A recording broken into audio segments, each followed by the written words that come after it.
प्रलंबित विविध मागण्यांसाठी महाराष्ट्र राज्य परिचारिका संघटनेने कालपासून काम बंद आंदोलन केले असून नांदेडच्या डॉ. शंकरराव चव्हाण शासकीय महाविद्यालय व रुग्णालयातील जवळपास 550 परिचारिका या आंदोलनात सहभागी झाल्या आहेत। अधिपरिचारिका सेवा प्रवेश नियमातील लिंगभेद निर्माण करणारे स्त्री पुरुष प्रमाण 80-20 वगळण्यात यावे, कोविड काळात दिलेल्या सेवेचा भत्ता त्वरित देण्यात यावा आदी मागण्यांसाठी शासनाचे लक्ष वेधण्यासाठी परिचारिकांचे हे आंदोलन सुरू आहे। मागण्या मान्य होत नाहीत तोपर्यंत आंदोलन सुरूच ठेवणार असल्याचं संघटनेच्या वतीने यावेळी सांगण्यात आले।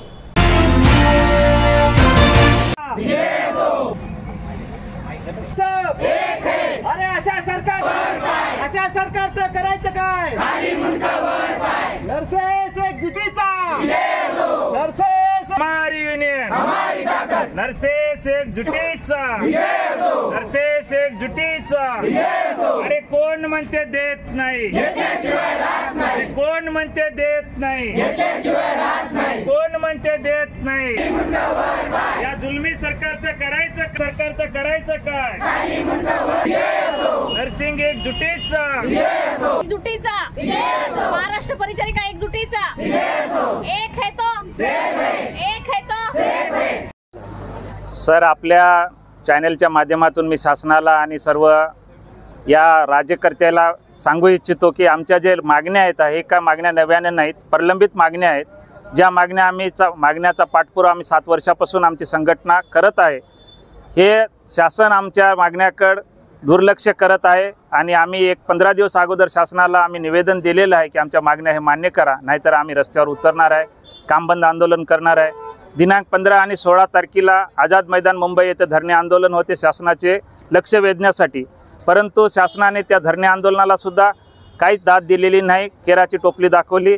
परत दिनांक 17 तारखेपासून काम बंद आंदोलन सर्व GMC महाराष्ट्रभर, सर्व GMC म्हणजे जे पासून जे नागपूरच्या IGMC पर्यंत महाराष्ट्राचे परिचारिका संघटना यांच्या नेतृत्वाखाली सर्व परिचारिका या आंदोलनामध्ये उतरलेल्या आहेत। आणि आज दुसरा दिवस आहे। जर आज बी आमच्या मागण्या मान्य केल्या तर आम्ही रुग्णसेवा करायला तयार आहे। शासनाने आमचा अंत बघू नये आणि आमच्या मागण्या त्याने आज अधिवेशन चालू आहे, अधिवेशनाचा शेवटचा दिवस आहे। हसन मुश्रीफ साहेबांना आमची हात जोडून कळकळीची विनंती आहे, आमच्या मागण्या मान्य कराव्या आणि रुग्णसेवा करण्याला आम्हाला उद्यापासून मोकळीक करावी। आमचा अंत बघू नये। जर आजच्या मागण्या मान्य नाही झाल्या तर आमचा महाराष्ट्रभर काम बंद आंदोलन 100% होणार म्हणजे होणार, हे शासनाला आमचा इशारा आहे। मी केशव जिंकलवाड, महाराष्ट्राचे परिचारिका संघटना सचिव या पदावर कार्यरत आहे, GMC नांदेड।